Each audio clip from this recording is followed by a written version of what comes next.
আসসালামু আলাইকুম। ঝুমুর সুকিন ডায়েরি থেকে সবাইকে শুভেচ্ছা ও স্বাগতম। কেমন আছেন আমার রন্ধনপ্রিয় বন্ধুরা? আশা করি আলহামদুলিল্লাহ যে যেখানে আছেন ভালো আছেন, সুস্থ আছেন। তো বন্ধুরা, আজকে আমি তৈরি করব জলপাইয়ের মিষ্টি আচার,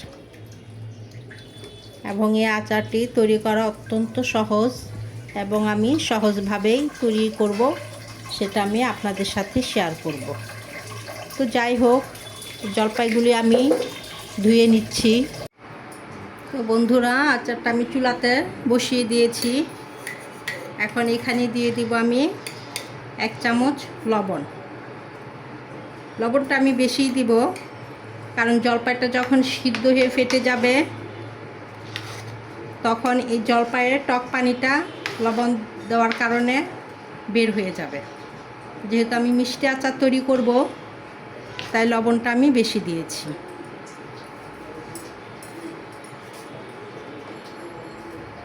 দিয়ে দিব 1 চামচ হলুদ। এই হলুদটা দেওয়াতে জলপাইয়ের কালারটা উজ্জ্বল হয়ে যাবে। অপেক্ষা করব জলপাই সিদ্ধ হওয়ার আগ পর্যন্ত।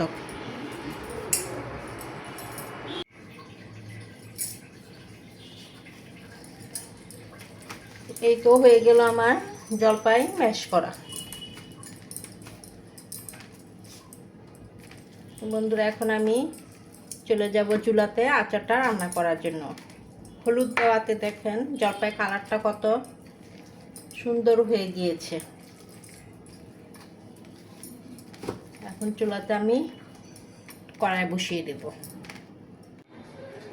তো বন্ধুরা, যাই হোক, এই যে পাশের চুলাতে আমি একটা কড়াই বসিয়ে দিয়েছি।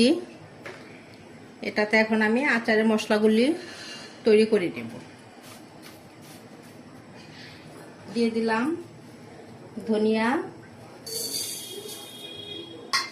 সাথে দিয়ে দিয়েছি 2-3টা ছোট দারচিনি। আমি আরও মশলা দিব, ধনিয়াটা একটু ভাজা হলে পরে আমি মশলাগুলি দিয়ে দিব।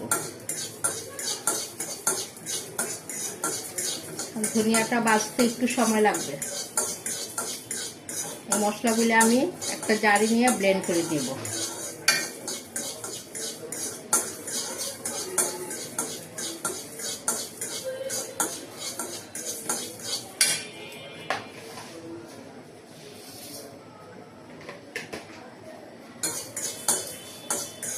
মশলাগুলি যাতে পুড়ে না যায় সেদিকেও খেয়াল রাখতে হবে, তাহলে আচারটা একটা।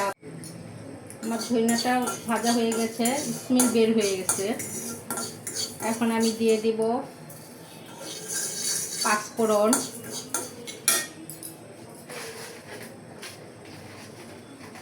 দিয়ে দিব 7-8টা শুকনা লাল মরিচ। যেহেতু আমার এটা মিষ্টি আচার হবে, তাই ঝালটা আমি কম দিব। অলরেডি আমার মশলাগুলি ভাজা হয়ে গেছে। এখন আমি এগুলি ব্লেন্ড করে ফাঁকি করে নেব।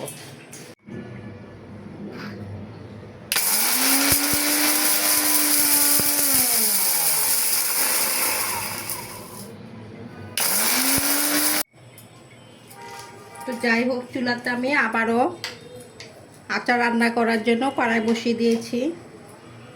আমার রন্ধনপ্রিয় বন্ধুরা, আপনারা কে কোথায় থেকে আমার ভিডিওটা দেখছেন, সবাই প্লিজ একটু লাইক কমেন্ট করে দিয়ে যাবেন। আর যাদের কাছে আচার বানানোর রেসিপিটা সহজ মনে হবে তারা শেয়ার করে রাখবেন, যাতে পরবর্তীতে বানাতে পারবেন। আমার রন্ধনপ্রিয় বন্ধুদের কমেন্ট পড়তে আমার কাছে খুব ভালো লাগে, এবং এতে আমার উৎসাহ আরও বেড়ে যায়। তাই আপনারা যেখানে আছেন একটা কমেন্ট করে যাবেন। তো যাই হোক, আচারের জন্য আমি এই প্যানে সরিষার তেল দিয়ে দিয়েছি। তেল আমি অল্প দিয়েছি, কারণ যেহেতু এটা মিষ্টি আচার হবে, তাই এটা ভিনেগার এবং যে মিষ্টি হওয়ার জন্য যে চিনিটা দিব তাতেই এই আচারটা হয়ে যাবে। এখানে বেশি তেলের প্রয়োজন নেই। তেলটা গরম হয়ে আসছে, দিয়ে দিলাম একটু পাঁচফোড়ন। যেহেতু পাঁচফোড়ন আমার ওই মশলাটা আছে, তাই আমি পাঁচফোড়নটা পরিমাণে কম দিলাম।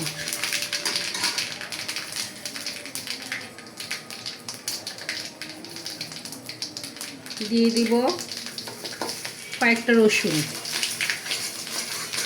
রসুনটা আমি আধা ভাঙা করে দেইনি, কারণ মিষ্টি আচারে রসুনটা এভাবে দিলেই হবে। এখানে আমি সরিষাটা ব্যবহার করব না।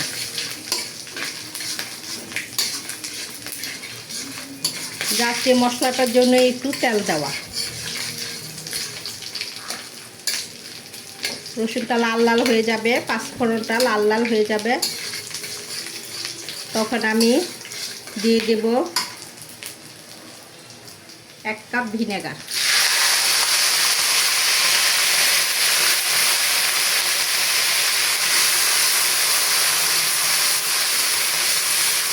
এটা আমি সাদা ভিনেগারটা দিয়েছি। এই ভিনেগারটার মধ্যে আমি এখন চিনিটা দিয়ে দিব, যাতে চিনিটা গলে শিরা হয়ে আসে। ঢেলে দিব আমি চিনি।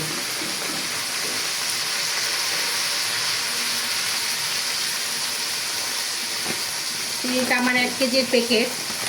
যেহেতু আমার বাড়ির গাছের জলপাই, সঠিকভাবে জলপাইয়ের মাপটা নেই, তাই আমি চিনিটা বেশি দিয়েছি, লাগলে পরে আবার দেখে দিব। চিনিটা এখন গলার পর আমি জলপাইটা দিয়ে দেব।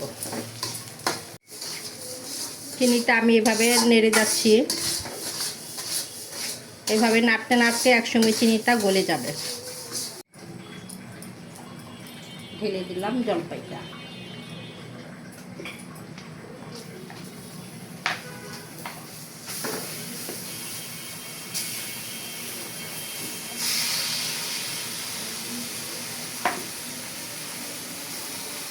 এখানে 2 কেজিরও বেশি পরিমাণ জলপাই আছে।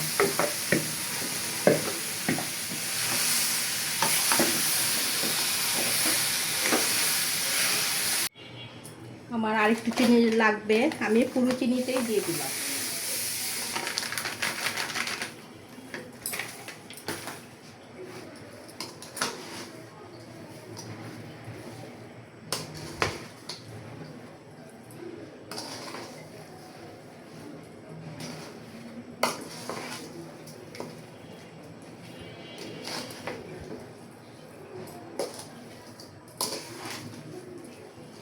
এখন আমরা বন্ধুরা অপেক্ষা করব এই চিনিটা গলে যখন আচারের ঝোলটা চলে আসবে, ততক্ষণের জন্য আমরা অপেক্ষা করব।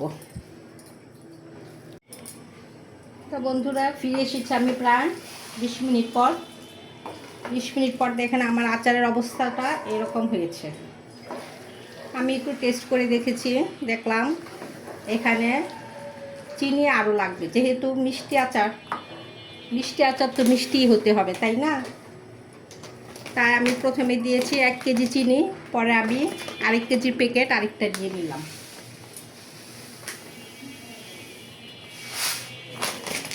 এই চিনিতে হয়ে যাবে আমার মিষ্টি আচার।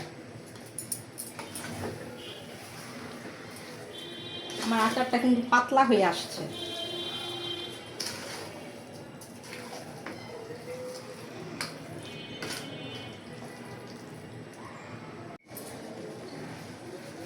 তো বন্ধুরা যাই হোক, আমি ফিরে এসেছি প্রায় 40 থেকে 45 মিনিটের পর।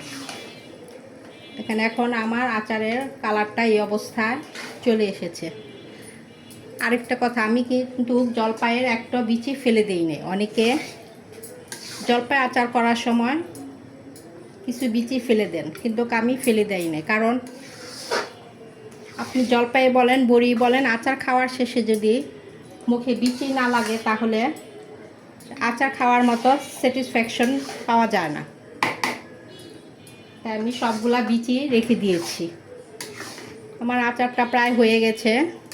এই আচারটা তৈরি করতে প্রায় আমার 1 ঘন্টার মতো সময় লেগেছে। আচারটা এখন পারফেক্টভাবে মিষ্টি হয়েছে এবং কালারটাও সুন্দর হয়ে গেছে। আমি এখন আচারের যে মশলাটা তৈরি করেছিলাম বন্ধুরা, সেই মশলাটা আমি এখন দিয়ে দিব। দিয়ে দিলাম আমার তৈরি করা মশলা পুরোটাই।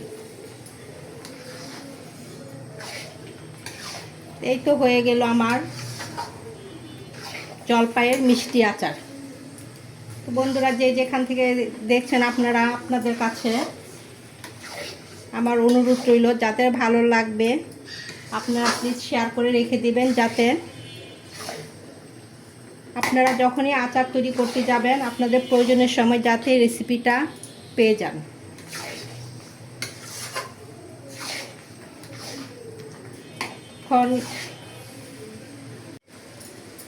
তো বন্ধুরা, হয়ে গেল আমার জলপাইয়ের মিষ্টি আচার। আচারটা নামানোর আগে আমি আরেকটু ভিনেগার দিয়ে দিব। ভিনেগার না দিলে আপনি আচার বেশি দিন সংরক্ষণ করে রাখতে পারবেন না, তাহলে আচারটা নষ্ট হয়ে যাবে।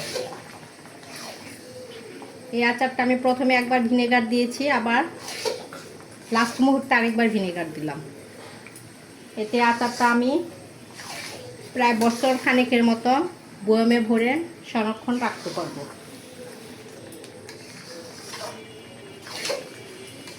তো বন্ধুরা, আবার ফিরে আসবো আপনাদের পাশে পরবর্তীতে কোনো সহজ রেসিপি নিয়ে আসার চেষ্টা করব। ঝুমুরস কুকিং ডায়েরির পাশে থাকার জন্য আপনাদের সবাইকে ধন্যবাদ। ফিরে আসার আগ মুহূর্ত পর্যন্ত সবাই ভালো থাকবেন, সুস্থ থাকবেন, নিজের যত্ন নেবেন। আল্লাহ হাফেজ।